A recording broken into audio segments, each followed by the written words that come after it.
22:17 পেয়েছি।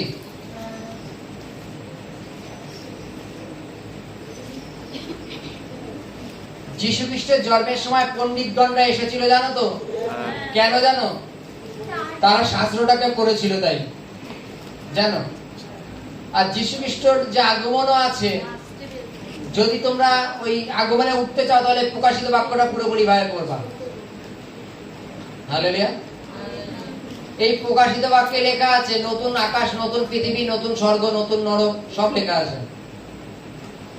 এই পৃথিবী ধ্বংস হয়ে যাবে, আবার নতুন পৃথিবী সৃষ্টি হবে, জানো তো নাকি? এটাই প্রকাশিত বাক্যে লেখা আছে। যদি পারো এই প্রকাশিত বাক্যটা পড়বা। হালেলুয়া। আমি পড়ছি প্রকাশিত বাক্য 22:17। হালেলুয়া। আর আত্মা ও কন্যা কইতেছে আইসো, যে শোনে সেও বলুক আইসো, আর যে পিপাসিত সেও আইসুক, যে ইচ্ছা করে সে বিনামূল্যে জীবন জল গ্রহণ করুক। হালেলুয়া। হালেলুয়া।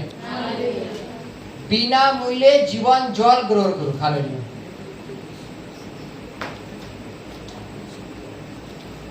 আমরা যদি জন লিখিত সুসমাচার 4 দেখি, সেখানে সমরয় স্ত্রীর ঘটনা লেখা আছে। পড়েছি তো আমরা নাকি?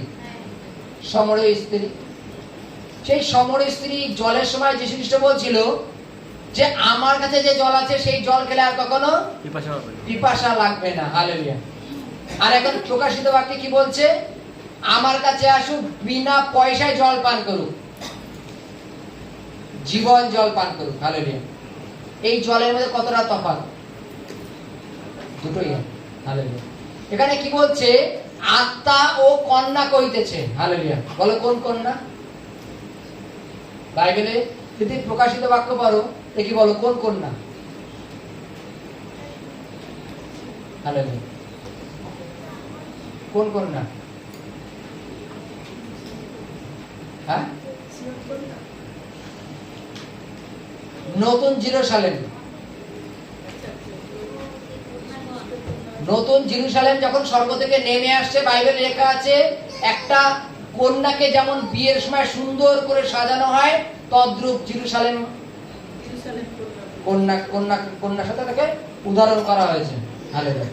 বাইবেল বলছে সেই নতুন জেরুজালেম স্বর্গ থেকে যেটা নেমে আসছে, আত্মা ও কন্যা কইতেছে এবং সকলে শুনুক আর বুঝুক, যে কেউ পান করতে চায় জল, বিনামূল্যে জীবন জল পান করুক, অনন্ত জীবনের জল। হালেলুয়া।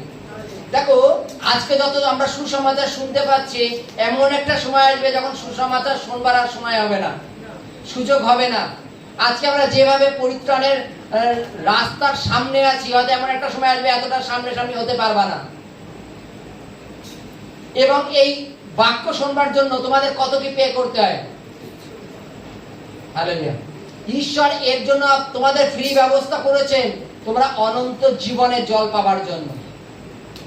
আর এই জল তোমাদের স্বর্গরাজ্যে নিয়ে যাবে। এই জল খেলে কখনো তোমাদের আর জীবনে পিপাসা লাগবে না। তিনি আমাদের, যদি আমরা দেখি, সেই সমরী স্ত্রীকে বলছে তুমি যদি এই কূপর জল তোলো, এই কুয়োর যদি জল তোলো, এই জল জাগতিক ক্ষেত্রে পান করলে আবার পিপাসা পাবে, আবার তুমি কুয়োর সামনে আসবা, কিন্তু আমি তোমাকে যে জল দেবো তাতে আর কখনো পিপাসা পাবে না। হালেলুয়া। আমাদের প্রত্যেকের মধ্যে একটা জিনিস কি জানি, আমাদের জীবনে জ্ঞান বুদ্ধির অভাব আছে, বুদ্ধির অভাব আছে। আর যদি ঈশ্বর থেকে একবার সুবুদ্ধি আমার মধ্যে চলে আসে, তাহলে আর আমরা কখনো মন্দতার মধ্যে যাব না। হালেলুয়া। আমাদের মধ্যে যদি একবার সুবুদ্ধি চলে আসে, সুভাবনা চলে আসে, আমরা কিন্তু আর পাপের পথে ধাবিত হব না। তাহলে যীশু খ্রিস্ট ওই মুহূর্তে সমরয় স্ত্রীকে কি বলছে যে তুমি, তোমার কটা স্বামী আছে? পরে সেই সমরয় স্ত্রী বলেছিল, যীশু খ্রিস্ট বলছে ওটাও তোমার স্বামী না।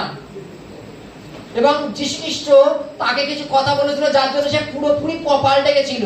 আগে জাগতিক অবস্থায় জাগতিক ব্যভিচারের মধ্যে ছিল, কিন্তু যীশু খ্রিস্ট বলার পরে সে নিজেকে পুরোপুরি পরিবর্তন করে ফেলেছে। হালেলুয়া। আমরা শক্ককে দেখেছি, যে শক্ক যীশু খ্রিস্টকে দেখার জন্য ডুমুর গাছের উপরে উঠেছিল, এবং যীশু খ্রিস্ট বলছে শক্ক আজকে তোমার বাড়িতে আমি যাব। এবং ওই বাড়িতে যাওয়ার পরে যীশু খ্রিস্টের জন্য জাগতিক খাদ্যের আয়োজন করা হয়েছিল। সেই খাদ্যের আয়োজনের মধ্যে যীশু খ্রিস্ট তাকে যা জল দিয়েছিল, সেই জলের জন্য সে সমস্ত পাপ কাজ ছেড়ে দিয়েছিল। কেন? তার জ্ঞানের অভাব ছিল, তার জ্ঞানের অভাব ছিল। সে জানতো চলো জীবনে যত পয়সা ইনকাম করবো তত বড় লোক হবো, যে লোকে ঘৃণা করে করুক, আমার তো অনেক পয়সা আছে। কিন্তু যীশু খ্রিস্ট তাকে বুঝাচ্ছে যে এত সম্পদ আয় করে তোমার কি লাভ, যদি পাপের পথের থেকে যদি তুমি এত সম্পদ আয় করো, তোমাকে সকলে ঘৃণা করবে, তুমি আদৌ তুমি নরকে চলে যাবে, তোমার কি লাভ? জগতের লোক কেউ তোমাকে ভালোবাসে না, তুমি একটু দান দান করে দেখো, সকলে তোমাকে ভালোবাসবে। বাইবেলের কাছে ওই মুহূর্তে সক্রিয় মন পরিবর্তন করেছিল। তাহলে এই জলেরও একটা অভাব ছিল সক্রিয়র জীবনে, জ্ঞানের অভাব। কিন্তু ঈশ্বর এখন আমাদের সেগুলো অকাতরে দিচ্ছেন। Hallelujah, hallelujah.